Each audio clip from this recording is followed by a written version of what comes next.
Hello, everyone. Welcome back to Plotlines. I'm your host, Connor, and today we're going to be talking about all things Gen Z.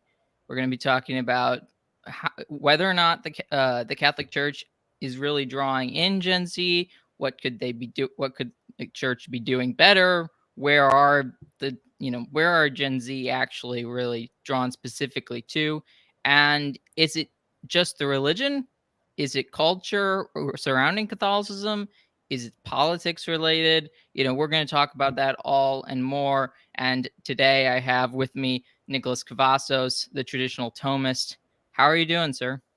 Doing pretty good. Thanks for having me on. I think this is the first time that we actually just get to chat because if memory serves, the last time I was on, I was with Anthony and Rob, and it was like the Christmas special or something like that. It was, and it was utterly silly. So this is the first time we'll be talking where it's not, sort of on my channel at least, where it's not a complete, you know, uh, goofy chaos sort of thing. Mhm. And then I think most of the times that we've been on sort of the podcast previously with on Avoiding Babylon together were, originally their what is it, their trivia show. So that was also silly. Yeah, lots of trivia, which hopefully they'll bring back sooner than later. I think that they said something like, I forget what the number was, but maybe it was like a 15,000 subscriber or something like that special. They'll bring back trivia, something like that. Yeah, I was told like a month or two ago, being like, are you in for trivia? And I'm like, yeah, and then never heard back. Yep. So that Uh-huh. so that happened. But yeah, so you are a convert, and so you have the sort of you were drawn to the Catholic faith probably, in some sense more than I needed to be, because I'm a cradle Catholic. I didn't need to be as drawn to the Catholic Church because I never really left it. So can you tell us a little bit about like sort of a short version of your conversion? Sure, yeah. It's hard to put like a label on myself in a strict sense because I kind of go back between revert and convert in the sense that I was baptized in the Catholic Church by my father when I was 6 months old or 3 months old, excuse me. However, it was like immediately after that he left. And so, no upbringing at all. I think I was like 12 before I even found out that I was baptized in the Catholic faith. I mean, it was seriously like that much of a gap, if you will, in that educational realm. And grew up in non-denominationalism and evangelicalism, kind of just mainstream, typical American South evangelicalism. Got a love for the Bible at a really young age. I had kind of had a knack for competitive Bible verse memory contests and things along that nature. So I was always kind of drawn in some form or fashion to theology. It was around the age of, I would say, maybe 9 or 10 that I actually started to read books on theology. They were, of course, age appropriate for that level, kind of theological church history books that you'd find in my particular homeschooling curriculum, as well as books on the books of the Bible and things along that nature. And that kind of instilled in me not just more of a love for the Bible, but also just a love for the subject and the science that is theology. Fast forward, I became heavily involved in the Reformed world. For viewers who do not know what that is essentially the Calvinistic world. Reformed is the label that Calvinism gives itself. Calvinism was a kind of an insulting moniker that was labeled to them, although they embrace it mostly today. But yeah, a Reformed world, mainly in the world of the Reformed Baptist slash fundamentalist world. So in fundamentalism, right, this is kind of the hardcore, like anti-Catholic stream of what people think of when they think of Protestantism. This is also, and again, depending on where you go, this was just my experience. I found a lot of it to be very ahistorical. And so, as an example, very little study into church history, and very strong claims that were very anti-Catholic things, kind of common anti-Protestant or anti-Catholic monikers like the Pope is the Antichrist, the Church is the whore of Babylon, things along that nature. And it wasn't until the age of 19 where I really, for several years up to the age of 19, had been questioning whether or not I was truly in a right relationship, justified before God. Because I looked at my own life, I looked at the life of my soul and saw that there was so much sin and wickedness. And it kind of propelled me on a journey to investigate the scriptures more to see if I could figure out how to truly be justified in God's sight. And long story short, kind of took 4 years, but I came kicking and screaming into the Catholic faith because I was very anti-Catholic. So it took a lot of reading of church history to kind of bash down and debunk a lot of the positions that I had held up to that point. So yeah, I came into the church in 2020 itself in the midst of that chaotic Easter tide. It was absolutely crazy coming in. And yeah, I haven't looked back at it since. It's been an interesting 5 years to say the least. I definitely feel like I've grown a lot, learned a lot, met a lot of cool people. Seen a lot of craziness in our own church, but also a lot of cool stuff like the conversions of people like Candace Owens and let's hope Tucker Carlson in the future, etc. And so, yeah, that's a short version of my story. Indeed. Yeah, it's impressive. You name a bunch of converts, or Candace Owens, and then there's a few others. A lot of them aren't actually, like, the notable people aren't Gen Zers, Mhm. though of course you can't really have notable people that are from Gen Z that are converting, Not a because lot, Gen yeah. because Gen Z is young. It's still such a young generation that you're not going to hear, like, well-established people that are Gen Z that are converting to Catholicism. So of course, so it might give the impression that older people are converting to Catholicism, not necessarily Gen Z. But I think that's just because where the spotlight is usually shined, not necessarily because Gen Z isn't interested. But um have you seen, sort of, I know you were in, like, a Bible study group that a part of that was part of your conversion. Did you see a lot of, like, non necessarily, like, super theologically focused Gen Z people come into the Catholic Church as well? Like, people that, you have a strong focus on theology, which is why you're called the traditional Thomist. But somebody Mhm. like me, I'm not necessarily the theology man. So have you seen that? It's a good question. I would say yes and no. It kind of depends on maybe the level. So yes, in the sense that I've seen people who have converted because they not only just see like the truths of the Catholic faith, but then they also recognize that there's something missing in their life, something that's just not right. I mentioned this on Avoiding Babylon yesterday, actually, but the reality is that, when we see the rise of the internet, nowadays we are by osmosis exposed to so much evil. Right, we can be here in America and like in a safe neighborhood, etc., but be exposed to so much evil, whether that's the world of raging politics with 91 indictments against a former president by another president, to a potential civil war, to potential World War III in Ukraine, to the Palestinian-Israeli conflict. I mean, all kinds of things. And as opposed to when you and I were young, where we grew up during the Iraq War and Afghan War, it was all kind of over there. We didn't really think about it because we were growing up, and if we did see anything about it or heard about it, maybe it was like on a TV screen in the background, or maybe mom and dad or our grandparents talked about it or something, but that was about it. But now there's a little bit more flesh and blood because the oldest person in Gen Z, right? Gen Z begins in 1994, roughly. It kind of depends on like what category you're wanting to look at it. It's going to be around 27, 28 years old, right? And because of that, it's strange to think that there's not even one person in Gen Z that's 30 years old yet, right? And so we're all pretty young, which means a good chunk of us are in the realm of the draft. And so, we're confused and we're like, oh, there's a little bit more flesh on this. So we see all these problems. And so many people say, okay, I'm exposed to so much of this. There has to be some good in this world. Some people, unfortunately, they go down the rabbit hole of sin and vice. We see our generation, 25% is involved in the rainbow movement. We see mass amounts who are addicted to drugs. 11% of America as a total is addicted to prescription drugs, not to mention all of the illegal drugs. Our generation suffers from extremely high depression, extremely high anxiety, as well as massively high suicide rates. So people who are not involved in a lot of this, or maybe they are, they're seeing that there's something wrong with this world, and they're not accepting, maybe like the millennial generation did, the new atheism.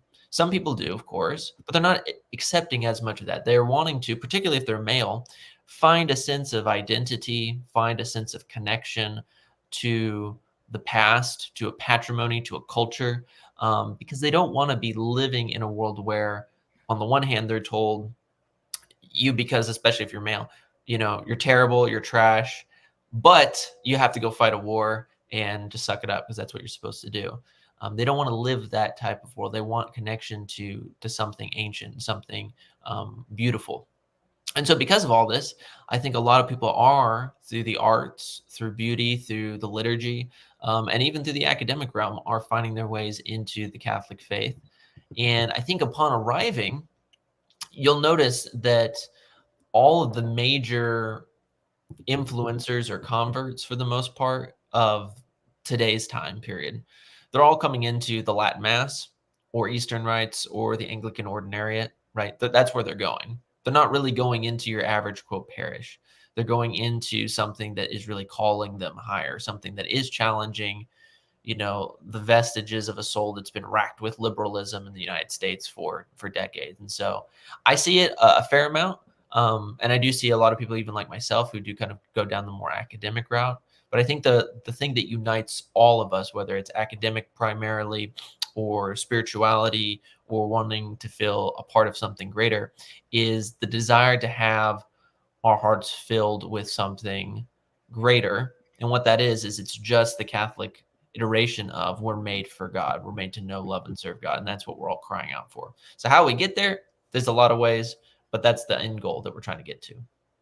Yeah, we're also the most sort of brainwashed at this point. I should say, most obviously brainwashed generation. Uh, Mm-hmm. you can see that. You said 25% of Gen Zers are part of the Rainbow Coalition and that sort of thing, or Rainbow groups. But I mean, that's pure. That's pure abuse or Mm-hmm. pure brainwashing. Like Mm-hmm. those are like the two options.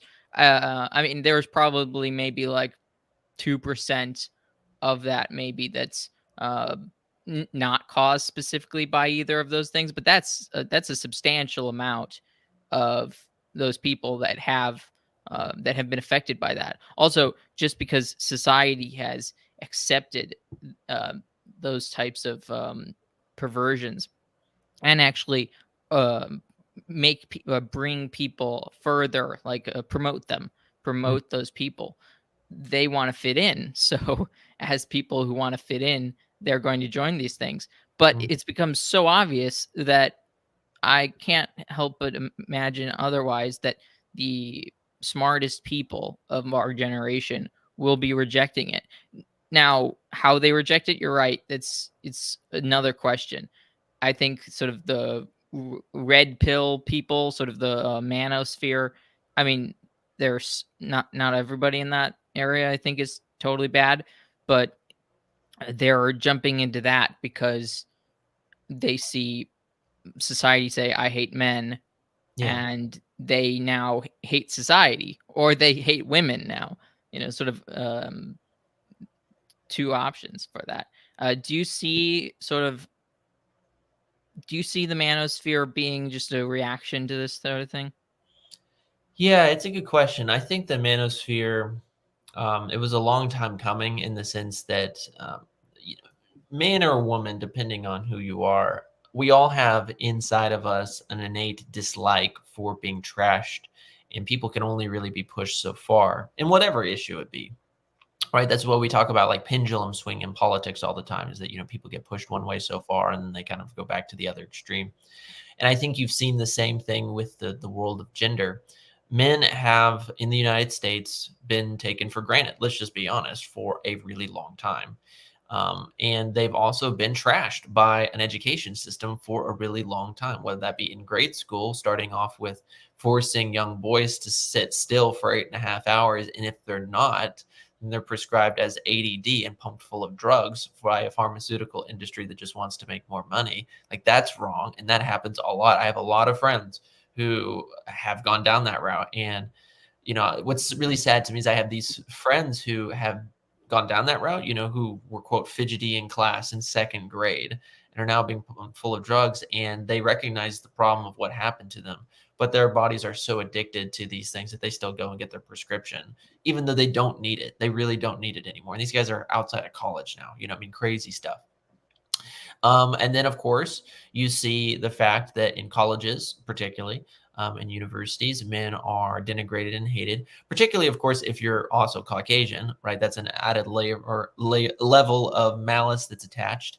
And because of this, men eventually just say, okay, I am told that I'm essentially trash and that my male desires and my male tendencies are toxic in and of themselves. And so, what do? Right? Well, there's something very man-like to rebel against that and say, you know what? To heck with this. I'm going to restore, if you will, what my grandparents had, what my great grandparents had, right? A country or a nation or a people that respects men in authority. So there's something very good about that. However, with all pendulum swings, there is extremes. And I think that unfortunately you have seen, particularly in the more well-known manosphere kind of guys, a lot of extremes. As an example, if you take the premise that men are naturally polygamous and compatible with many sexual partners, then you are going to be promoting, therefore, a hedonistic lifestyle, which is not conducive, one, to holiness, but even just on the level of reason, our souls will be eaten alive through promiscuity. That's just the factor.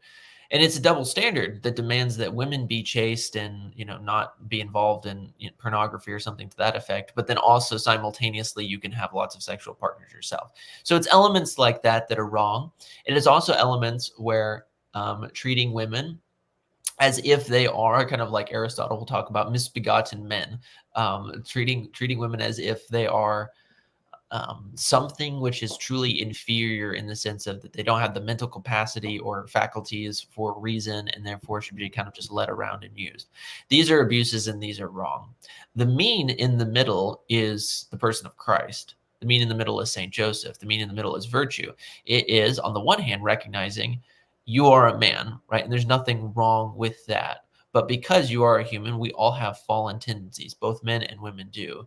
And then how do we combat these fallen tendencies? They have to be through time-honored virtue, which, again, maybe sounds simple, but virtue is a lifelong process of acquiring various habits in different parts of you. And I think the more, particularly someone practices the Catholic faith, the more they will be shown how much problems they really do have in every area, whether that comes to chastity, humility, even just the way that they think about other people, not jumping to immediate suspicion of them, etc. And so while I do think, yes, the manosphere has a lot of good points, I do think that in a lot of its popular solutions, it's unfortunately been quite lacking. And it's not going to fulfill men, because money won't fulfill men, pleasure won't fulfill men, only God will fulfill men. One of the funniest things that I heard from sort of that type, this was sort of, I think this is just pure bad Protestant theology too. This guy's not really like in the Andrew Tate thing, but one of the guys said that hatred comes from women. Interesting. Okay. That's, I'd say, comes from all of us. Yeah, isn't that crazy sort of um thing to say? It is pretty wild. And I'm wondering what he means by it. I wonder if what he means is that, like, drama and malice comes from, like, an angry woman. But the reality is that, no human being is, yeah, is incapable of hatred or anger. I mean, that's just part of one of our appetites, the irascible appetite. That's all Yeah, that it he is. said an angry woman, or sorry, angry man is a woman. Angry man is, oh, well, yeah, maybe what he's trying to say is something to the effect of, like, if you're only angry, then you're acting like a woman. And again, I would disagree with that. I will say, the one thing I will say, at least where he can be correct, maybe to a degree, is that, the book of Proverbs and Ecclesiasticus both talk about many times the anger of women. And sometimes, I mean, remember, these are inspired by the Holy Ghost. And when scripture says something like, it would be better for you to live on the edge of a house in the attic or in the desert by yourself than with an angry woman. You know, whatever. This is coming from King Solomon, who was married to, I think it was 400 wives and had 2,000 concubines. So it's like, you know, the guy ought to know, you know, that it's probably not a good idea. So there's like a truth, but to be fair, men are not incapable of that on the opposite end. And I just don't think you don't become a woman. You don't become a woman, yeah. No, So, it's just goofy. But yeah, so we have sort of society attacking young men, attacking any sort of semblance of traditional morality.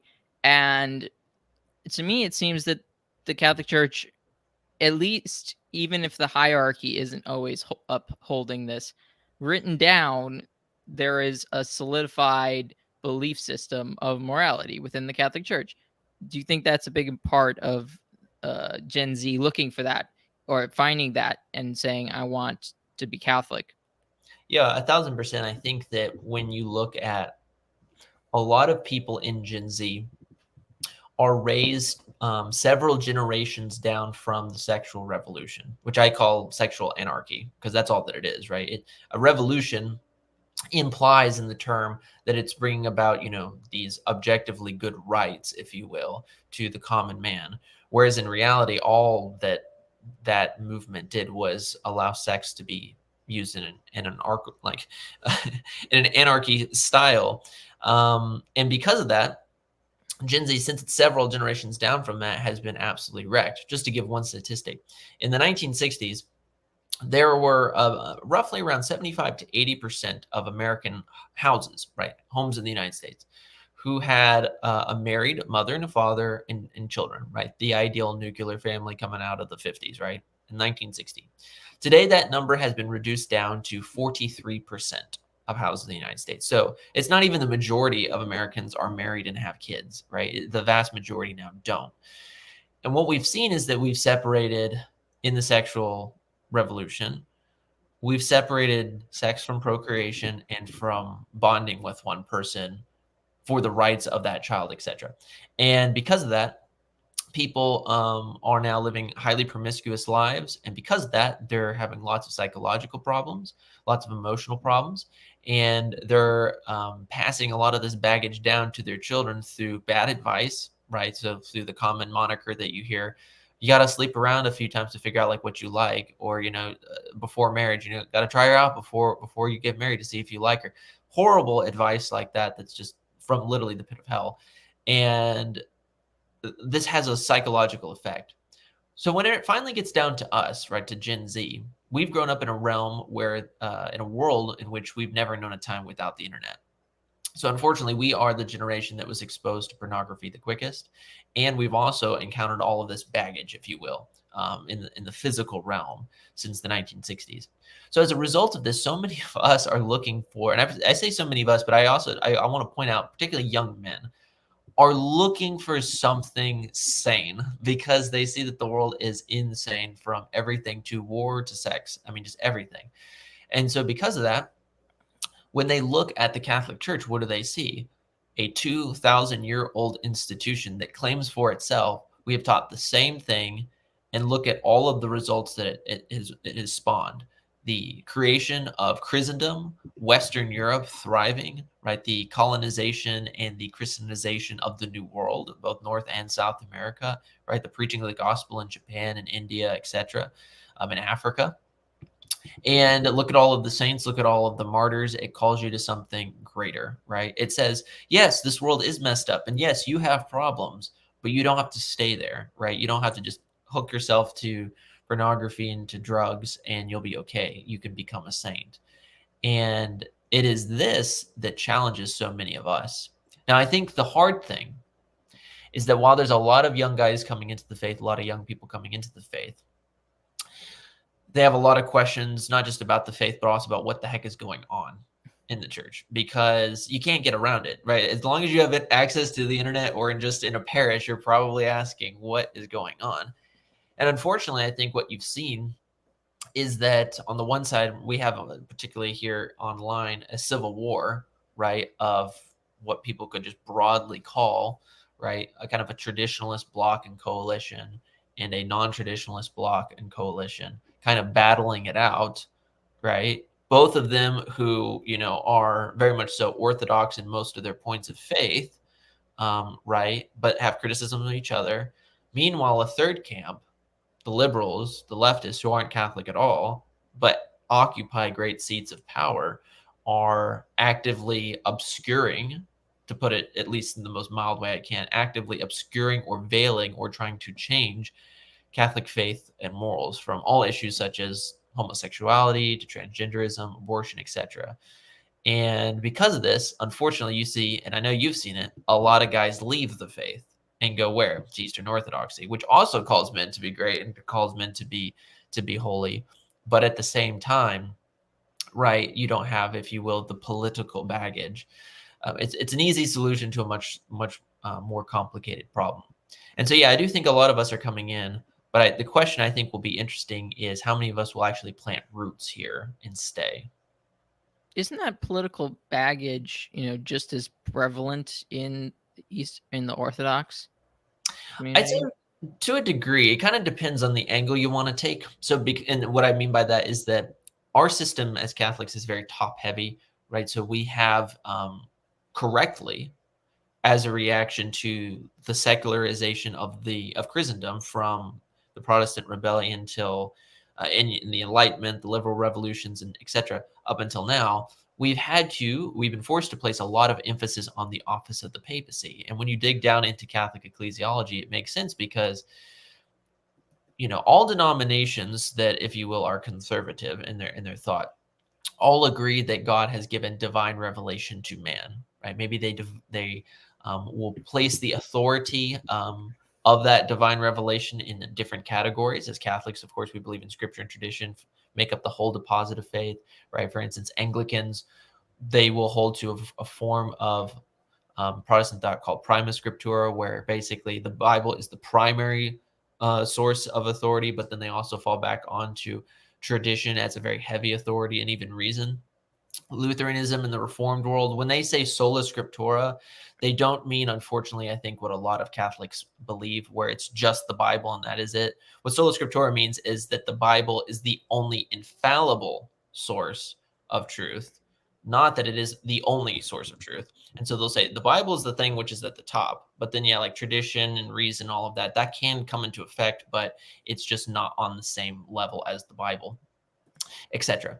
Catholics or Orthodox, they practice something very similar to us. What we have to hold, though, is the papacy, which is that Christ instituted an actual teaching magisterium and teaching arm that will teach all people for all time until the end of the world.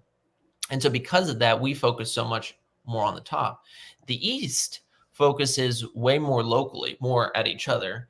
And this is, I think, where maybe while on the one hand they do have physical political problems in the sense of particularly with the war right now, Russia and Ukraine's Orthodox churches excommunicating one another, and then even before that in 2014, right, the ecumenical patriarch and the Russian patriarch excommunicating one another and having a schism, right? They have that political thing in their theology, though. I would say they are also um, um, very compromised, particularly in areas of morals. So most of what we struggle with right now in the Catholic world is debates on morals, not so much dogmatic stuff, but moral theology.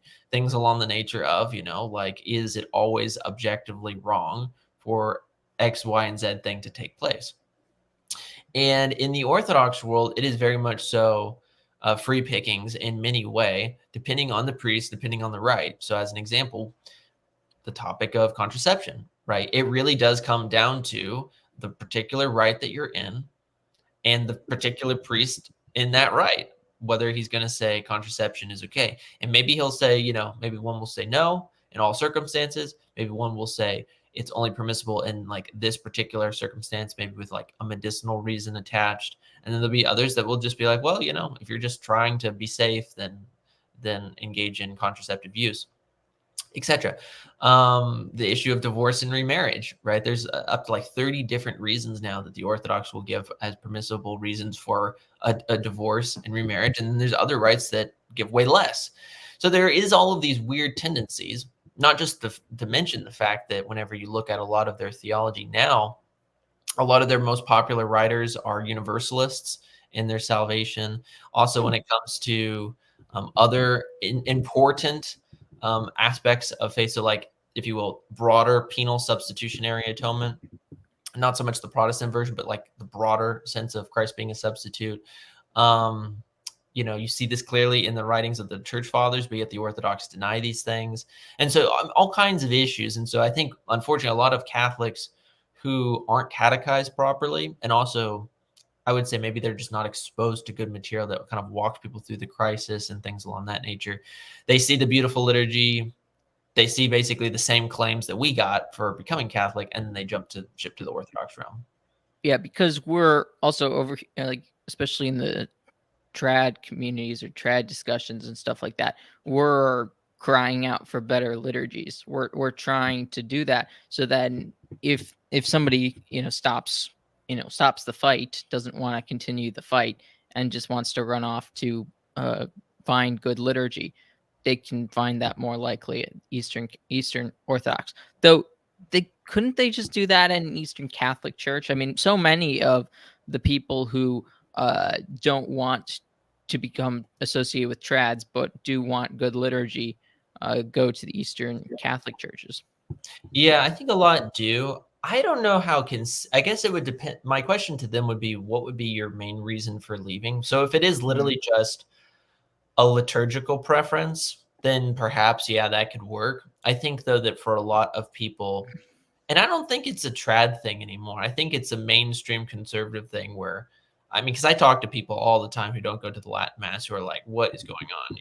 I think it's become very mainstream, particularly in the United States, and for a lot of them, it's not a liturgical preference. It's, what is Pope Francis saying? What is Pope Francis doing? And for them, I think he becomes the reason that people want to leave. I mean, as an example, anybody who's done any type of serious Catholic evangelization, particularly into Protestants, right?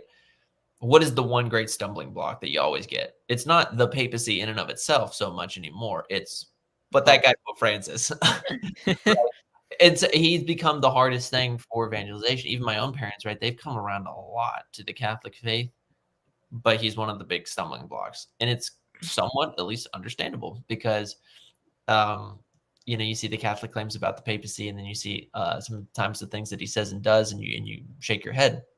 And so I think a lot of people, just depends on what it is for, as well as, I would say, particularly a lot of young people.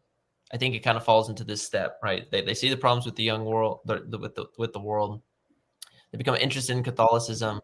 They find maybe a few good podcasts, right? They start watching a few good podcasts, maybe read a few good books. They become confirmed to the faith, etc.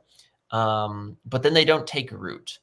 And I think a lot of times, you'll see a lot of trads, they'll become very embittered against the system. And I think that goes back to people focusing so much on the crisis as opposed to like the normative Catholic life, which is to become a saint, like practice the interior life, etc. The normative Catholic life, which is, to study a traditional catechism and to do your rosary and to, just by God's grace, strive to clean up your life. They're not focusing in on that. And so they go off into the bitter realm. And then you have other people who, maybe it is just a liturgical thing for them. And unfortunately, I think they do boil down the crisis to just a liturgical preference, as opposed to like what I've done in my research on my show, getting into the missals themselves, looking at the general instruction themselves, going back and reading all of the authors of the concilium team, etc. Like getting into that type of nitty gritty. They would rather not do that. So yeah, that's kind of my thought, at least on that, is that it kind of just depends on the person. Do you think the focus on the crisis is detrimental in the way that it also pulls people away from sort of sanctifying society? Like, because as we have the priests, and then we have the bishops, we have the clergy, who are supposed to be sanctifying sort of the hierarchy, sanctifying the hierarchy, and then we have the laity who are supposed to sanctify the secular world, sort of. Exactly. But but a way to get around that, or to feel like you're getting around that, is to be focused on the job that you're not responsible for. So do you think that's a big problem with the crisis is that it's distracting people from their proper uh, societal mission. Yeah, I would say 1000%. And I think it kind of depends on the avenue or the mode of information that the person's receiving. What I mean by that is that you'll find, I think, particularly people who read books on the crisis, I find are generally way healthier than people who just watch podcasts on the crisis. You know, and I think the Because the reason is, emotion. yeah, because it's like with the book, you're able just to kind of sit down. It's your voice, if you will, playing in your head. And you're just kind of going along, you're reading about it, you're reflecting on it, you're thinking about it. And it's way more of just reading is a much more healthy activity long term, of course. Whereas it's systematic, it's laid out for you. Whereas with most podcasting, and I say this as a podcaster, it's so much of it's just news. What has the Pope done today? What has the Pope done today? What is he going to do in 5 days from now? We're all kind of waiting, like, what's going to happen? And if you go through, like I have now, 5 years of that, it wears you down. It wears you down. And so, therefore, it distracts you from sanctifying yourself by God's grace, right? So, like, as an example, if you're to ask the average traditionalist who's spending so much time watching podcasts and worrying about what the Pope does, if you ask him, okay, you know this stuff, but can you name for me the 10 Commandments? Can you name for me the 6 laws of the church? Can you name for me the fruits or at the gifts of the Holy Ghost? Can you explain to me, the step-by-step process of how you should overcome the purgative way, right? Do you even know what the purgative way is? Stuff like that. If they can't, then it goes to show you, I think, a fundamental, I would say, displacement of what's important for the Catholic life. And because of that, since they're not sanctifying their life and they're spending so much time falling into that, I think that they're more disposed to give themselves over to actual sins. So, as an example, having suspicion of everybody. So, as an example, just having a suspicion for a bishop just because he's a bishop, right? Or having suspicion for a priest just because he's a priest, right? And I think that that's detrimental. And the fruit of that is that traditionalists, it depends on where you go, but like we should just look like nice dressed, normal people, right? Who are striving for sanctity. And we should be the most joyful people because we should be focusing in on the person of Christ, the person of Our Lady, on the Catholic faith and growing. And when you do read those people, you know what I'm talking about. Like they're very good people, very well rounded. When you read those communities, they're just full of love and joy. But then there's those other communities where you walk in and you're like, okay, that lady is wearing like 50 different scapulars. She has like 30 different devotions she's doing. And she's so incredibly scrupulous. And then when you say hi to her, like the first thing she's talking about is basically this elaborate plot that she heard on some type of show about how the world is going to be like taken over by frogmen. Like just crazy, wild stuff where you're just like, okay, cool. Can you quote John 3:16 to me? Stuff like where you're just it wears you down, it makes you sad. And so my point, I think, is that unless we as a movement get refocused on what is important, right? Which is saving our soul. The whole point of all of scripture is to save one's soul and finding that in the person of Christ. Unless we do that, unless we're filled with his joy, with his love, we're not going to be able to go out and to see other people as objects of God's love. The trad should go down the street and not think, I'm better than these other, Novus Ordo Catholics. He shouldn't think, oh, I'm so much better than all of these normie people out in the world. Because what is that? That's the Pharisee in Luke 18 saying, God, I'm glad that I am not like other men, that you've not made me like other men. Rather, we should be like the tax collector and say, be merciful to me, a sinner. And then when we encounter people, we bring them through love and through joy and through teaching, right? And through the example of our own lives to the goodness of what the Catholic faith offers. Indeed. Very well put. Now, we talked a little bit about sort of the political converts and sort of the, I guess, influencer converts, I guess you could say. Now, there can be sort of another problem where people are just joining Catholicism because of the political element of it. Yes. It's countercultural.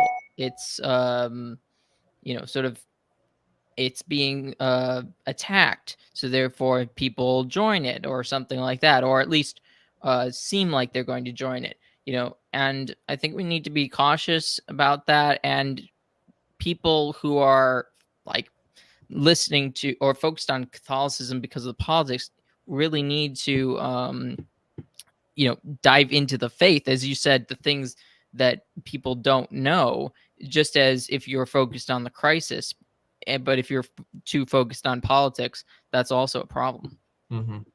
Yeah, I agree with you. I think that the issue is, unfortunately, a lot of young men, it's again kind of the tendencies that you do see in the modern world with going to extremes. And I would say it's a result because of the internet, largely. Um, they see the problems with secular democracy, rightly so. But what they go to that is all of a sudden full blown National Socialism, and Adolf is now a saint, and just the most base thing ever. And and you know what I'm talking about, like average Catholic out there, those Catholic Instagram accounts where they're somehow trying to blend like the Catholic faith with a National Socialist platform. I've talked about it on my show that I've seen a disturbing trend of young men who, right, they see the problem with secular democracy. No complaints there, right? I fully agree Yeah. that that is a problem, 100%. But then their solution is, whether they realize it or not, a secular authoritarian state, because Nazism is incompatible with the Catholic faith. You have over 400 canonized martyrs from that period that the church has canonized. You read their stories of the Catholic martyrs, and it's beautiful stories of Catholic priests who were thrown into concentration camps, and they would give every bit of food to people in the concentration camps, and people would convert. They'd be like, "Wow, I thought Christians were terrible people, but I actually see Christ in you." Like, I mean, beautiful stories where Catholic nuns and Catholic priests and lay people were giving their lives for people, and somehow, yeah, these guys today, they're 16, they have an Instagram account or a webcam, and they think that all of a sudden they know everything. And they think somehow, yeah, you can bring the two ideologies together. And if people are interested, I have a video on my show called Catholicism versus Nazism, and I go through the 25 to 28 Nazi Party platform points from the original, 1930s Nazi platform, and I show how it's incompatible with Christianity. Just to give one example, their idea, they started their own denomination first off, so it's not really a Catholic thing. They first started their own denomination. It's called Positive Christianity, and essentially it is an ideology which teaches that that the Old Testament was evil, right? It was all corrupt. It was all just a bunch of Jewish myths. And that Christ came on earth, and he was a Nordic figure. And his job on earth was to fight the satanic Jews. Oh, yes, that sounds very much so like what the New Testament message says, right? Especially when St. Paul says that, there's neither Jew nor Greek, bond nor free, male or female, we're all one in Christ. Or, when Christ says, love one another as I have loved you, right? The world will know you're my disciples based off of your love. That should be a good litmus test for every single Catholic influencer, particularly young men. If I go to your account, will I truly find the world will know you are my disciple based off the way that you love other people? I don't think that that's the case. Yeah. Well, also these people have just such a poor understanding of history. Like 100%. absolutely no understanding of anything. And the if you're at odds with St. Maximilian Kolbe, I think Yeah. there's a problem with you and not St. Maximilian Kolbe. Mm-hmm. Like it's just that the narcissism Yeah. is the idea that you think you're better or better in that area is insane. Now, I think the thing that I'm hoping to fill that kind of craze, like to think you're going to go straight to National Socialism is ridiculous. I'm doing a series about counter revolutions, Mm-hmm. sort of, and people like the Papal Zouaves, the Vendéans, the Mm-hmm. Carlists, you know, just martyrs for the faith in Roman times, these types of things. Like, I'm hoping that these examples of fighting back against sort of the society, or the pagan, the liberal, communism, all these different things. I hope it shows people that there is an element of Catholicism that's fighting back against this, but you don't go for the insane people that also hate the Catholic Church. Hmm. Yeah, Like, no, I agree. There's so many good examples of Catholics who have risen up and they've seen the problems with history. And what I find truly sad, and you hinted at this, is that these gentlemen, unfortunately, I think know very little about human history or just about philosophy. So, as just one example, Aquinas, he lays out in his various political treatises the three types of government that he finds to be acceptable, and then the three types of government he finds to be not acceptable. And the three types of acceptable government, he says, are a monarchy, an aristocracy, and a republic. And then the three, if you will, distasteful forms of government: oligarchy, anarchy, but then also going all the way down to just what you would just call like a pure democracy, if you will. The pure democracy of the Greeks, as is the good example with the Athens democracy. And as a result of this, Aquinas, though, he gives the pros and cons, if you will, to all the good systems. And he finishes by saying, and he hints about this in his treatise on law. I find it actually very funny. He says, all of these systems essentially will work. However, the key is that the person or persons have to be virtuous. They have to be holy. They have to be good men. And he gives the example, for instance, with a republic. He says, if, for instance, the people who are electing these representatives become impure and unvirtuous and harmful to the good common, like the common good of the civilization, then their rights, if you will, should be stripped from them, and their job, if you will, of ruling the people should be given to a few good and honorable and virtuous men. Right? He's quoting from Augustine's, one of his political treatises. And so, regardless of your system, you have to be holy. And so, yes, you want to escape the bad, crumbling system that's right now. Great. But why would you want to embrace an equally disgusting system? Well, I would say even more so, because at least with us, we're not rounding people up, but another disgusting system, etc. It doesn't work. well, also, I mean, at the point of a republic, it's really hard to have all these different holy people. Like what's harder, having the society of voting people uh, be holy, or one person? I know, and that's the rough thing, because it reminds me of that famous quote from The Patriot, right, with Mel Gibson, where they're debating on whether they should be levied. The state of South Carolina should levy money for the Continental Army, and he says, "Why, Mister Hammond, right? Should I worry about one tyrant 3,000 miles away when I can have 3,000 tyrants 1 mile away?" And the problem is both are true. Like, if the good thing is, it's like with the republic, if you have a bunch of bad people, right, you can just vote them out. In an ideal world, right? But that again presumes that the population is virtuous. On the other end, with monarchy, like, yeah, if you have a King David up there, a Blessed Carl up there, right, it's going great. But if you have a Nero up there, it's going horrible. And so, as I've kind of gone back and forth in my own thought, um, in the last 5 years of being Catholic, because being Catholic challenges you to look outside of the kind of normie American political system. Indeed. Um, like, I don't know which one is the better system. That's the thing. Like, I can see pros and cons to all of them. And I think, again, no matter what the situation is, I think just virtue is the key. Well, what's the easiest thing to change, though? Like, if you're looking at the three systems, sort of aristocracy, Mhm. and republicanism, which I've heard it also just be called polity. Yeah. Mhm. That which I think republicanism kind of makes us think of something else. Um, which republicanism basically has always been anti-Catholic. In Um, some form, yeah. It's well, always been somewhat, yeah. starting with the French Revolution, I would say that's they were the ones who called themselves Republicans in in just Republicans. I mean, there was an element in America like that, but it what people really think of Republican is really at a sort of worldwide level is really the French Revolution, not really American as American.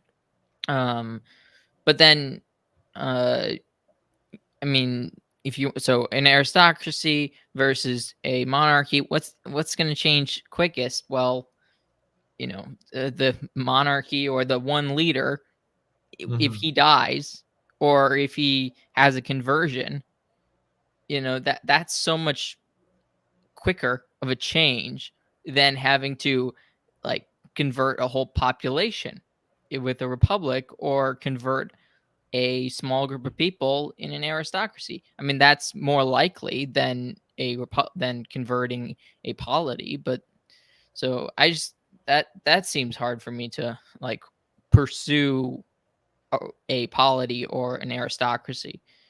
Yeah, and I think this is why Saint Robert Bellarmine talks about this in the context of the papacy in his book on the Roman Pontiff, but that in a certain ideal world, like a mixture of all three forms of government would be ideal. Because on the one hand, I think we can ask the question like, what would be quickest? But think about this. Let's just say, for sake of story, we have all of a sudden, or just out of nowhere, a Catholic monarch shows up in the United States. Okay, how many Americans are going to put up with that? And how many of the U.S. Army is going to put up with that? Like the U.S. military, like so. What we're now saying is that okay, even if you have a Catholic monarch, that still presumes that there is some level of good society under him, or else basically he's just a guy with a crown. It doesn't really matter. Same thing as I think with a republic is that you have to have good people put good people into power, and so this is where I think like maybe the question should be what is the quickest, but what is the most effective? And I think the most effective thing is that regardless of the system, whether it's a mix or a pure system in one of those, that we have to build a culture in which is truly virtuous. And that could be something that maybe we never see, but we lay the roots for. It's something that, for instance, Steve Cunningham has talked a little bit about on Census Fidelium, where he's as an example, he's an open secessionist for the state of South Carolina, right?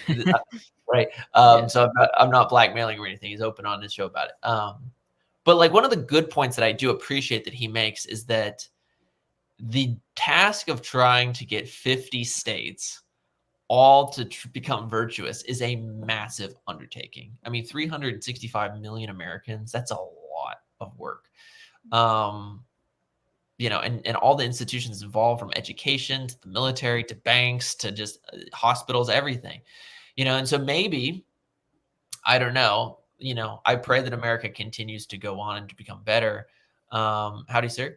But I do think, you know, there is a fair chance that the United States eventually one day will break up, kind of like the USSR did. And as an example, like here in the great state of Texas, where I'm at, if we were to become like a Catholic republic or a Catholic monarchy, I wouldn't bat an eye about that. And I think it'd be way easier than trying to get, everything together. And who knows, maybe the old CSA or something reunites at that moment, but then they embrace Catholicism like their one and only president did at the end of his life. So you never know.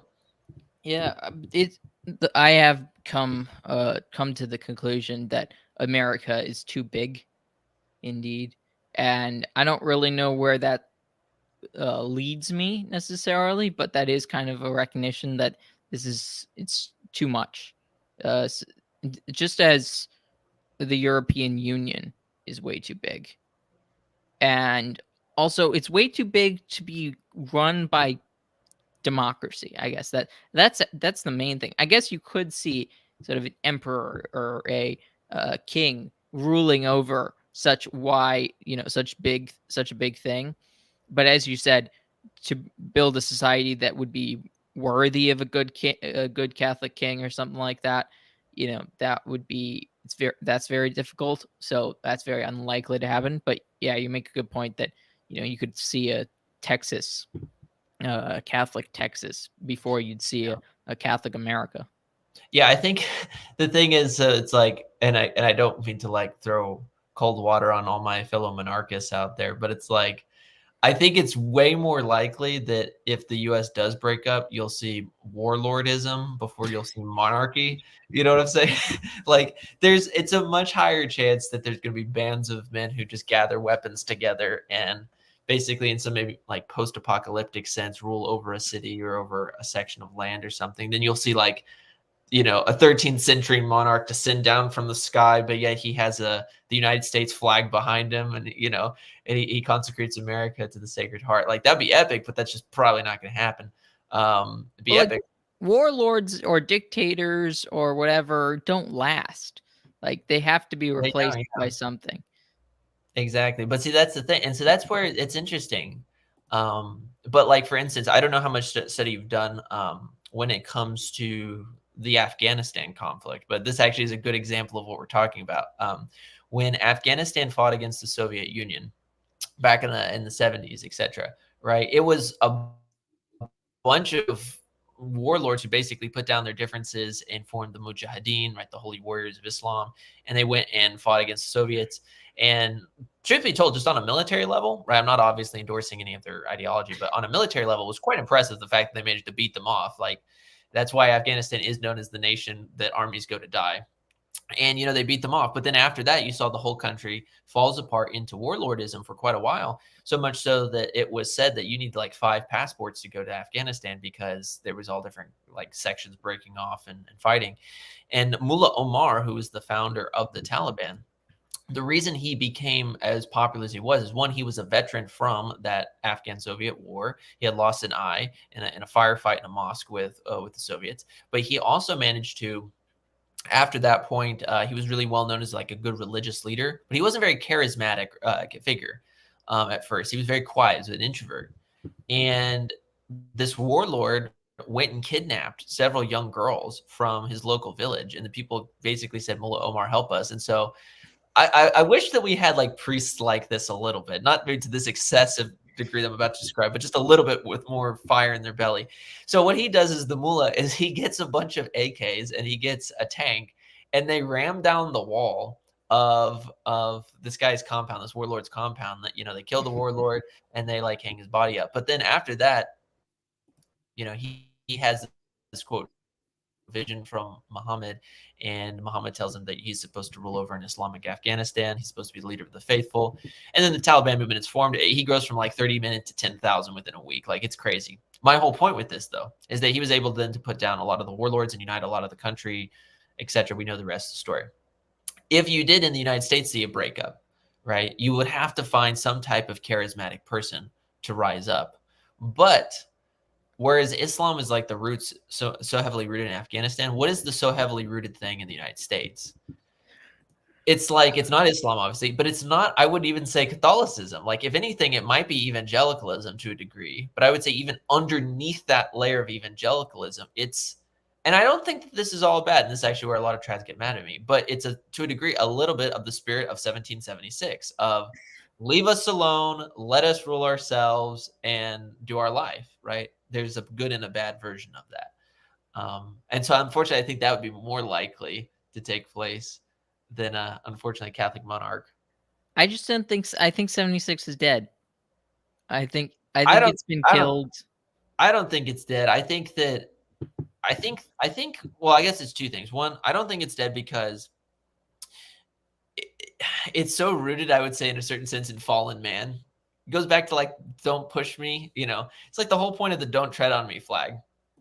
There's a certain point there people go before they just like lose it. You know what I'm saying? And unfortunately, I think we've been so inundated for a while that point has been pushed a little bit further. But I would say that there are those certain values that are in that. Not all. I'm not endorsing all of them, but like certain values that are in that I do think we as young people need to preserve.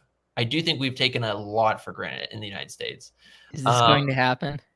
bro, is it going to happen? That'd be interesting. I That don't would think. be that could be interesting. But yeah, probably not. But I do think that there are certain things for our generation. Like, we have to recognize, like, we've taken a lot of the liberties in the United States for granted. We've taken a lot of our freedoms for granted. Most of us have never been asked to go and fight in any type of foreign war. And because we've not been asked to fight for anything, we take it for granted. While I'm not endorsing everything in the United States system, I do think that the United States system, or at least certain ideas behind it, right, in 1776, I think are worth contemplating and fighting for. Now, what those are, I think that's open for more, broader discussion, but I think they're at least worth it. I don't I think they're mean, completely dead. I mean, it is the most reasonable revolutionary government. I'll give it that. I would also Um, say most successful. Like, it is kind of surprising the fact, like, you see France, like they go insane, and then they like implode pretty much like 5 minutes after. You know what I'm saying? Like, it's just crazy. well, it is based on English liberties. Like that. Exactly. That's Yeah. the difference. France didn't have like that type of like it didn't have Common. English liberty, Hmm. common law. So they just have no. They were basically looking at English, and were like, let's force everyone into what we think they have. Hmm. And the crazy thing is, like, the English were like, "Oh, this is terrible. What are you guys doing?" Hmm. It's Like, so funny, like reading Burke, his criticisms of the French Revolution. I agree with them, but it's funny because like France, like we all know it as like the nation of like love and stuff. That's just kind of like what the media portrays it as. But then when it gets to politics, bro, they go harder than I think any other European country. Like we think of Italians as like the firebrands and stuff like that. But let's just be honest, the French, like in everything they write, it's like tooth and nail. I mean, you read theology, like you read a theologian from England. He's contemplating, he's thinking about stuff. Read one from France, and it's just like, everybody's a heretic. I'm going after your throat. It's very funny. yes, and now they've imported sort of religious conflict and ethnic conflict into France. So uh, you know, the French wars of religion, like, Hmm.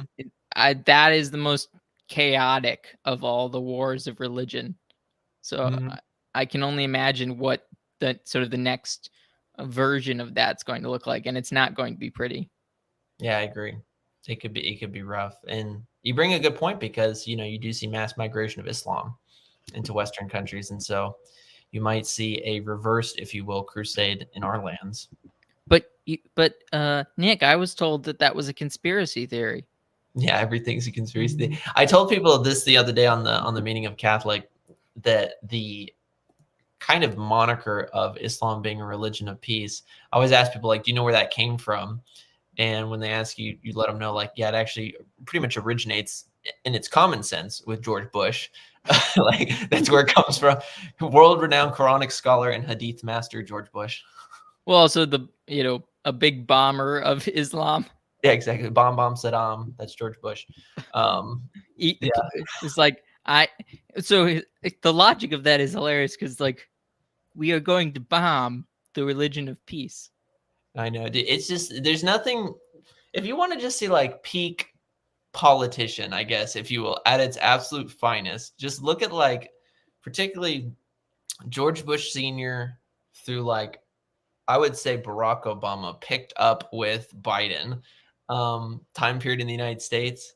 It's just like all presidents have had their issues, right? I personally like the presidents that I look up to. I think George Washington is very prophetic in so many ways. Like, just as an example, many people obviously know about like his famous statement in his farewell address about not being, divided into two different opposing camps and warring against each other in the United States. But he also talks about foreign policy in his final speech. And one of the things he talks about in foreign policy is he says, don't get bogged down in foreign treaties to such a degree that you can be dragged into wars. And you're just sitting there thinking, wow, this is funny. Um, this is funny. But then, like you look at like Calvin Coolidge as an example. I think he was a phenomenal president. He really did see the Declaration of Independence as not just kind of a statement in U.S. history, but also as, you know, influential, like as a philosophical document up there, right with the Constitution. He tried to shrink the size of government in a good sense of the term, but also have good morals in that smaller government, you know. But then you see the guys today, and it's just, oh man, you're like, how the heck did you get into power? Well, the decline of revolution into psychosis, basically, is what I see. But I don't think there's as much of a, like, uh, I don't know. I don't think there's as much of a dislike for non-American style government in America anymore, at least amongst Gen Z. There's been polls that have showed sort of the popularity of monarchy or like military dictatorship or stuff like that. is growing greatly amongst Gen Z, and of course, it's because we've been told pretty much our entire life that there is no or we don't have any specific morals or duties or anything that we must do, and now we're looking for somebody, and it's it's obviously there people are thinking strong man of some kind.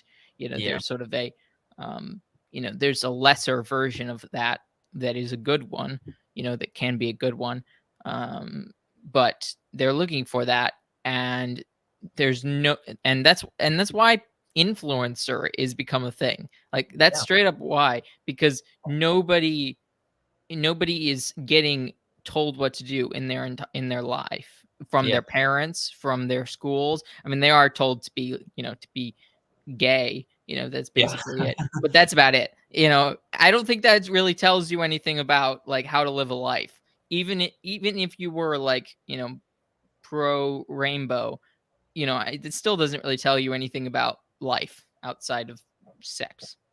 Yeah, no, I agree. I do think that there is a fair chance that you will see some type of military dictatorship in the United States, but I think that will be followed by an immediate civil war of some form, or preceded by, I don't know, but I think it is somewhat likely, just because when you do look again, as you mentioned, at studies, two studies that came to mind is number one, 84% of American Gen Zers want to be an influencer of some kind.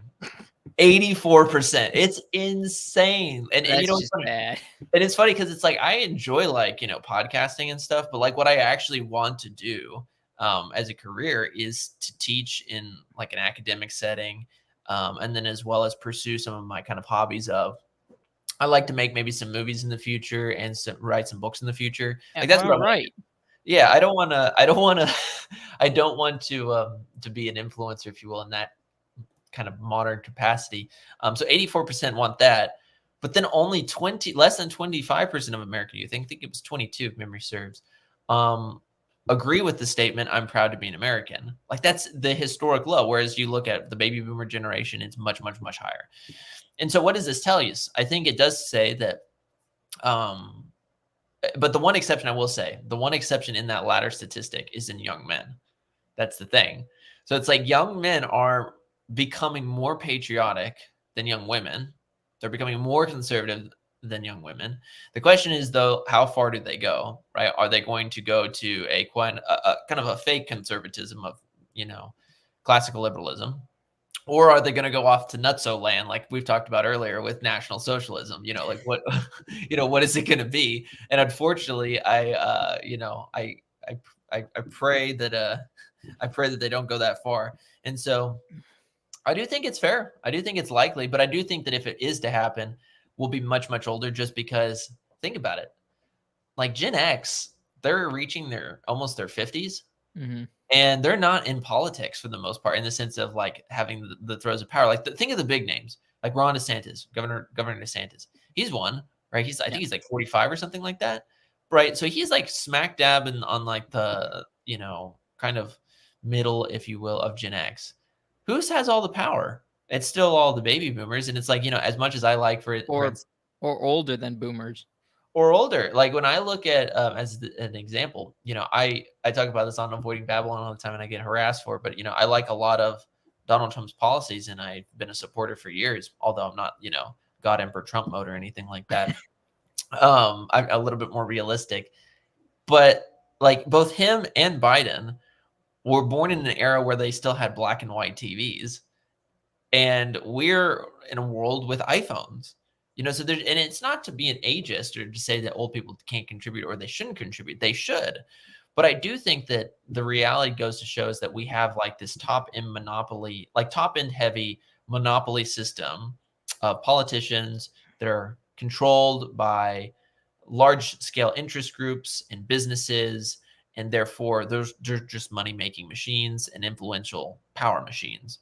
And so I do think if we do rise to the top, it's going to be much, much later. But I'm hoping that, like, when you and I are 50, as an example, that we don't have like the one Gen Z guy who's like, yeah, Uncle Adolf, so amazing, become like dictator of the United States. Because then at that point, I'm like, yeah, well, maybe I'll maybe I'll leave. Maybe it's a good time to say sayonara. Well, yeah, I think it's like young people go from Uncle Joe is great, meaning Stalin, to now Uncle Adolf, Hmm. which is like it's bizarre. They really like again. If anybody thinks this way that Uncle Adolf is their friend, they need to look at all the people that like all the right wingers.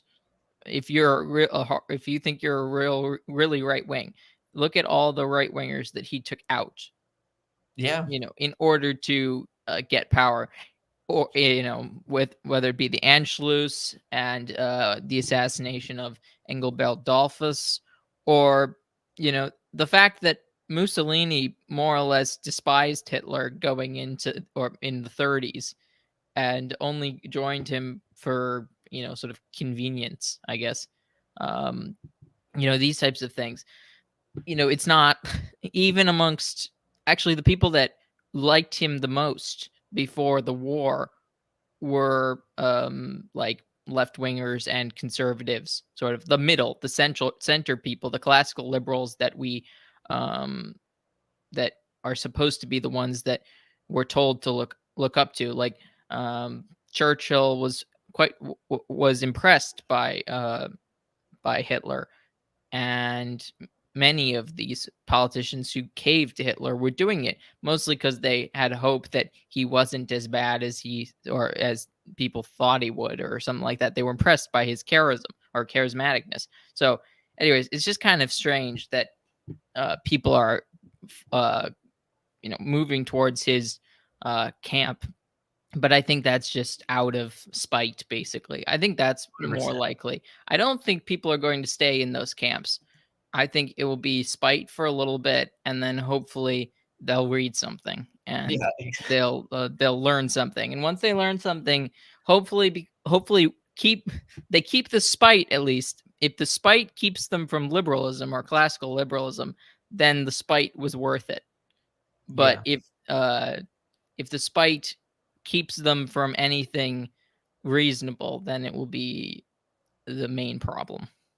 yeah. I agree. That's a good point about that they'll probably give it up because it's.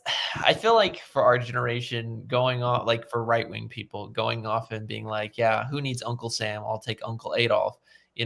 I think that they would rather do that, and it's probably guys who again are very alienated from society, probably don't have girlfriends, probably have a rough home life of some kind, and therefore they kind of go off into these extremes. And rightly, again, they see the problems with society, but they have bad solutions. And so I think that finding again that mean is so important for our generation, because I do think our generation will be one of those, because of the internet, especially, where we're pulled to all kinds of extremes, where maybe another generation, maybe Gen Alpha or when Gen Beta shows up, which, man, they're going to get picked on a lot just because of Gen Beta. Beta. They're going to get picked on a lot. But, I'm wondering if, for instance, Wait, but won't those be mostly like our kids? exactly, yeah, but We're I'm like, we're, we're gonna pick on our own kids, but you know what I mean? Like yeah, beta is more of an insult according to like uh I Gen feel like Z. I feel like Gen Z will pick on Gen Beta, because we just will. We'll pick on our own kids. I probably to a degree, which is that's kind of sad, but yeah, it's true. I think though that what will be interesting actually though to see is if other generations in the future, if they will, for instance, put like rational regulations on the internet. What I mean by rational is not things like, hey, let me just, um, like ban your speech into eternity, but more things along the nature of like, okay, how much internet consumption should people like actually be exposed to for their own sanity? You know what I'm saying? I don't know like where the fine line is with rights or anything, but my point is merely that our generation has very much so been kind of like a guinea pig thrown into a world of just the internet and the results that proceed from that. Well, I don't think you could do a like government limitation on people's like time on the internet. I think that would go terribly. It has to be familial. It could be no like like no kids under the age of 10 can have like are allowed to have devices like that. Like I Yeah. could see that working. And parents who do give their kids that, they would be in trouble or something like that. And then at a certain point, like maybe, I don't know, let's just say 12. Probably this is a bad number, but let's just say 12. Then it's allowed, but parents are advised to keep their kids away from it. I don't know. Yeah. Something like that. Yeah, I um agree. what do you think of sort of the Gen Zers that have become Pope Francis praisers? Like, Apologists. Yeah. well, they're not apologists because they don't really, or some of them may be apologists, but some of them just they think he's the most based pope. Sometimes I hope that it's like a like like sarcasm, a meme, that they're just showing or throwing around, but I think some of them are honest or honestly think that.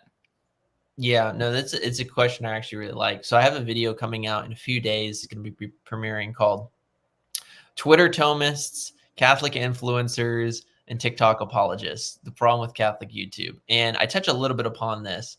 And basically, I've seen, yeah, like as you pointed out, there's this trend of Gen Z males, particularly, who most of them I would say actually come out of Fuentes's movement, where they just think that Pope Francis is the most base Chad Pope of all time, and that if you can't see that everything he says is somehow Thomistic and in complete lockstep with Pope St. Pius X, then you're just an absolute idiot and should just never read theology again, right? That just kind of seems to be the attitude and moniker. I think that for a while, you do see, and from other Gen Zers that I've talked to, I do think that this tendency is born out of seeing a lot of, I would say, rightly bad takes that trad boomers give. So, as an example, there's a lot of trad boomers who are newly traditionalists, or as I call them kind of like the Fox News Catholic conservatives, where they're like, St. John Paul the Great, he was the most amazing pope. He was the pope of my childhood. He was amazing. He had everything together. I pray the luminous mysteries exclusively, just amazing. But Exclusively. That'd be but kind of funny. yeah, but they're like those people. But then like Pope Francis, he's Bergoglio the anti-pope, and therefore he's the worst person ever. So you know what I'm saying? There's like that person. And if you're out there, I love you, right? There's no beef or anything. I love you. But my point is a lot of these young guys are like, that's cringe. Like, that's a stupid take that you're making. And it's not based in, I would say, like objective reality, etc. So you see this reaction. A lot of guys are like, okay, let's just be Pope Francis apologists, etc.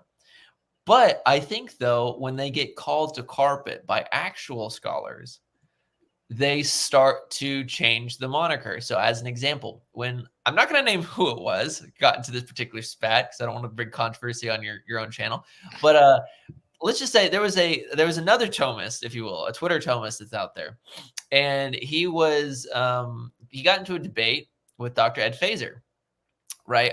When Fiducia came out, Dr. Ed Fazer is probably America's leading neo-scholastic. If you don't like Fazer, okay, don't like Fazer, but like he is an extremely intelligent scholar, and he is. I mean, we don't like after the council, we don't see any type of major Thomistic scholars, if you will, particularly a layman, right? Until fairly recently in these few decades, and one of them being Fazer. And so Fazer, he gives out a list of his criticisms, and then all of a sudden you have a bunch of guys under the age of 25. Most of them probably don't have a bachelor's degree, who are all of a sudden in the Twitter comment section being like, oh, bro, absolutely cringe. Let me show you this like random obscure passage from one of St. Thomas's books, and let me show you how it works with this quotation from Pope Francis. And Fazer, interestingly enough, will engage them. And he'll work them down into a point where they'll say, well, when I say Pope Francis is super base, that's just a meme. That's just a joke that we have for boomers, etc. Maybe it was in the beginning, maybe it wasn't. But all I do know is that typically when they get into debates with very intelligent scholars, they seem to run from it. I'm not saying I'm one of those intelligent scholars. I'm not. I'm just an enjoyer of lively discussion and debate. But I've seen, for instance, like Dr. Fazer. I've also seen Father Thomas Crean. You should have him on your show. He's a I traditional. have. Oh, you Yeah. have? Oh, Yeah. wonderful. Yeah, Father Thomas Crean, as you know, very intelligent, neo-scholastic Dominican from England, written several books. And, when they give, I would say, like rational criticisms of the document, they get absolutely lambasted by a bunch of these random Twitter users. And so I think that Gen Z, particularly the crowd that's in theology, I think what they need to do is take a humility pill and learn to chill. But also my encouragement to them would be is this: theology is a science. It's a sacred science. It's a sacred science that you acquire a habit of and you learn from, but you learn from it not just by reading the textbooks of the science, manuals, scholastic commentators, the works of tradition, the patristics itself, the scriptures, of course, but it is also one that's born out of prayer in a sacred interior life. And when I observe a lot of the behavior of a lot of Gen Z, if you will, Thomists online, they seem to me in many ways no better than like a lot of the right wing memers who try to somehow like justify Adolf Hitler and the Catholic faith. I'm not saying they're in the same category, but I see the same spirit, if you will, there. It's just a young, immature, memeish spirit. There's nothing wrong with laughing. We all have an immature phase, of course, right? But my point is just to call people to a better behavior of recognizing, like, hey, like you were talking about sacred stuff, and you're just throwing it out on Twitter, right? So be careful about it. But that'd be my analysis. I think a lot of them, it's a reaction, and then when they're called to the carpet, they'll just say it's a meme. Yeah. As I've said, I'm not really a theology nerd. I'm not really. That's not my place of study even. Though I like reading when I have the time to do so. Um, uh, Tim Miller says, in my experience, the increasingly political left orientation of the church is turning away more and more young people. Yeah, I see that. Do you think that that the sort of online element might be a somewhat of a cure to that, since there is a lot more online right wing Catholicism, I guess? Yeah, I would say I think it's a cure in one sense, and it can obviously be detrimental if used to an extreme. So, in the sense that I think it's a cure, I think one, it will put you in touch with good other Catholics, and you should be proactive in things. For instance, like, okay, there's all these problems. Let me go seek out a good parish. So maybe you find through watching Mass of the Ages, their website with all the Latin masses around the world, something like that, So you go and look for a good parish, you go and look for like-minded Catholics that can build you up. Where I think, of course, it can be detrimental, as we talked about earlier, like focusing so much on the crisis, but not on interior life. But yeah, I would agree, and in general with Mr. Miller's statement, I do think that like you do see, particularly higher up, a lot of politically left-wing clerics who don't hold the Catholic faith, who are trying to push the church in a direction. And I don't know if it pushes. I do think it pushes youth away, as we talked about, in the sense of a lot of them becoming Orthodox. But I do see a lot of youth pushing back against that, and fighting for the faith inside of our own capacity. I think we need a real reform of the what is it, like religious education. Yeah, we need a Is major reform. I've been teaching like 6th and 7th grade religion at my local parish for the last 2 years, and I mean, I'm definitely giving them information that they wouldn't hear from sort of their boomer teachers, like, Yes. but at the same time, the people over me are going to, or aren't, are going to fall into a lot of the boomer belief systems, because a lot of these leaders of these group of religious education tend to be women, Yeah. which you know, God love them for uh, putting the effort and trying to build up the faithful, Mm-hmm. but they tend to also be not qualified to be doing it, and they also bring a lot of sort of their um, I mean, their biases is to the table, which, I mean, it's not like I don't bring my biases to the table either, but I would say I'm fairly even-handed, even with things that are controversial Hmm. to talk about. But and they're sort of more afraid of giving sort of what to them would be appearing to be the harsh answer to a question. Yeah, no, for sure. I think that the problem we have in the West and catechesis is you have, on the one hand, several generations of Catholics who have been uncatechized. So particularly since the 50s. 50s, you start to see catechism start to deteriorate a bit, but then after the council, you see it really pick up. So because of that, the result is that we have both teachers and students who don't know their faith. So my solution has always been, and this is one thing that I do at the parochial school that I teach at, the Catholic parochial school, is when I first showed up there, right? What we do is we have a program. So the priest is traditional. Most of the teachers are traditional. And when I showed up there 4 years ago, they started a program basically for kids from any parish, right, can come to the faith formation, basically catechism classes for free at the school, And so what happened is all of these kids from Novus Ordo parishes showed up, and they had gone, through years and years of formation, maybe at their other parish, and these are middle schoolers and high schoolers, and I gave them all, and these are dozens of students. I gave them all um, basically like a survey quiz to see where you're at. How much do you know? And these were questions like, can you list the 10 commandments in order? Can you name the 7 sacraments? Can you say the Apostles' Creed? Things like that. And the result was every student failed. Every student that wasn't a member of the school, right, who he had come in, had failed. And we had surveyed also like how involved they had been, and a lot of them had been involved for like 6-7 years, in grade school in their faith formation program. Horrible result. And so I was like, okay, we need an overhaul. And so what we did was we said, we're going to go back to, and this is the model we use today, a Baltimore Catechism strict model that you would have found in like pre-1920s America. So what we do is the students, again, depends on the grade, but let's just say you're a high schooler. You're required to memorize the entire Baltimore Catechism, right? Question and answer, right? And so depending on the version you use, that can be anywhere from 420 questions up to 1,400 questions and answers. And you're supposed to answer them completely in a test, as well as recite it to me and the priests, as well as to explain it in your own words. Right? All right, explain it in your own words. Okay. And it's been very successful.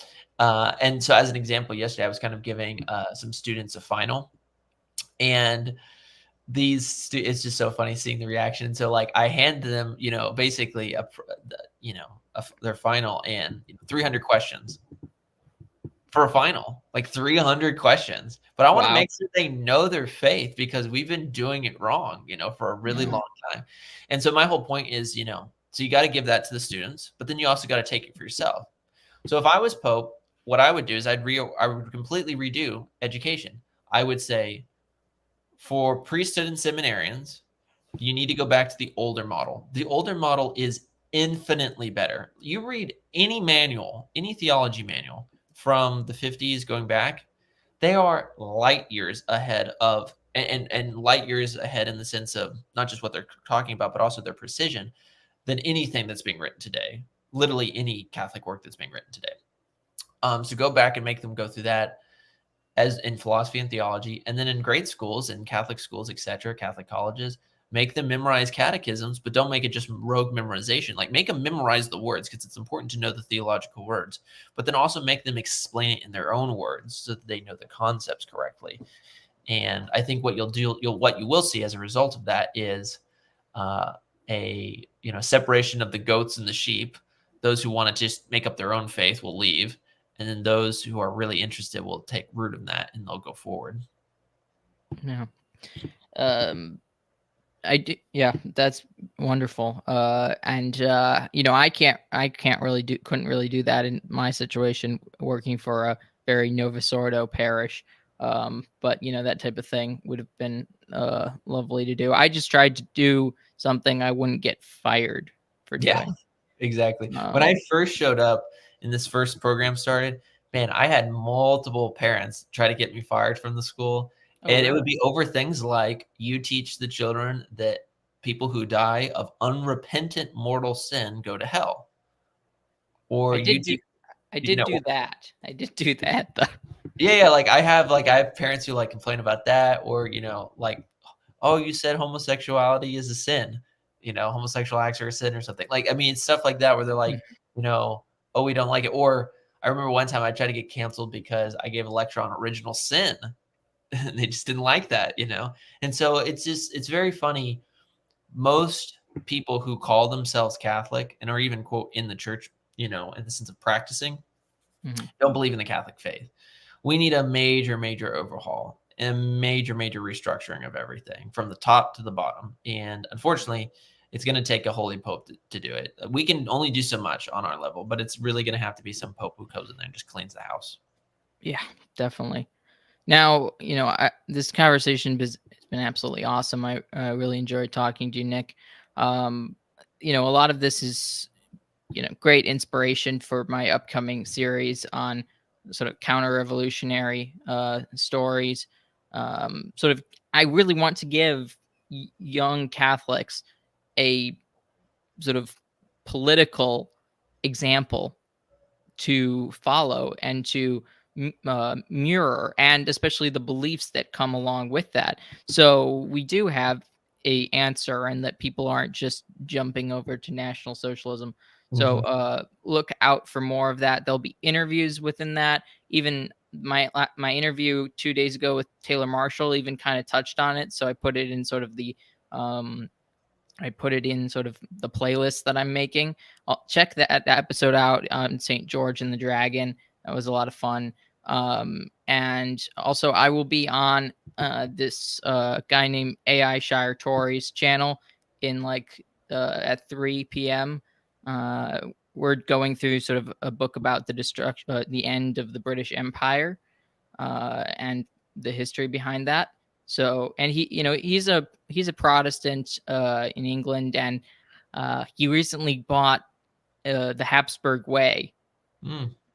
So I'm very interested to see where that goes. Anyways, so if you're interested in any of those things, stick around in my channel and go to AI Sharatori for that, for the episode that I'm doing in a few hours with him.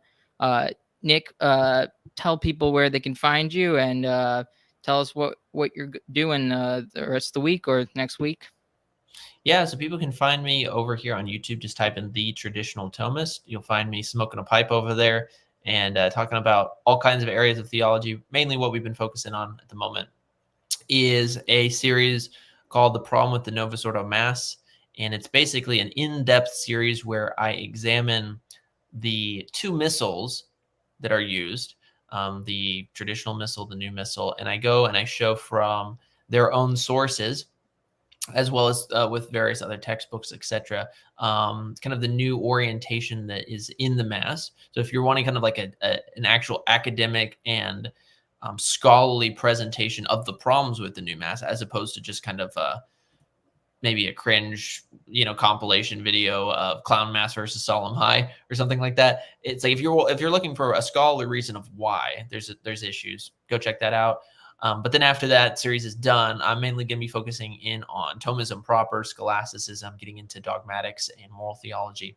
So people can find me there. They can also find me over on Instagram. You can check out the Traditional Thomist. I post somewhat sparingly over there, but I am going to be doing a lot more kind of in the upcoming realm over there. And so, yeah, check me out on both places. And of course, you can see me fairly commonly on The Meaning of Catholic, which is another YouTube show, as well as I'm kind of like the unofficial third co-host for Avoiding Babylon because I've been on like 50 times now. But Yes, you are. those are You're great the guys. you're the Gen Z voice. I am. I'm the Gen Z voice, and I think they're both like Gen X or something like that. So, Well, I think Rob's millennial. that's. I think you're right. Actually, yeah, I feel like you Yeah. told me that once. Yeah. Yeah. Well, awesome. Check all those things out. I have link in the description for the Traditional Thomist YouTube channel, so check that all out. Thank you all for watching. Please like, share, comment, and subscribe. Anything to say before we go, Nick? Just keep the faith, people. Focusing on the interior life, and you'll be fine. God bless everyone. Bye.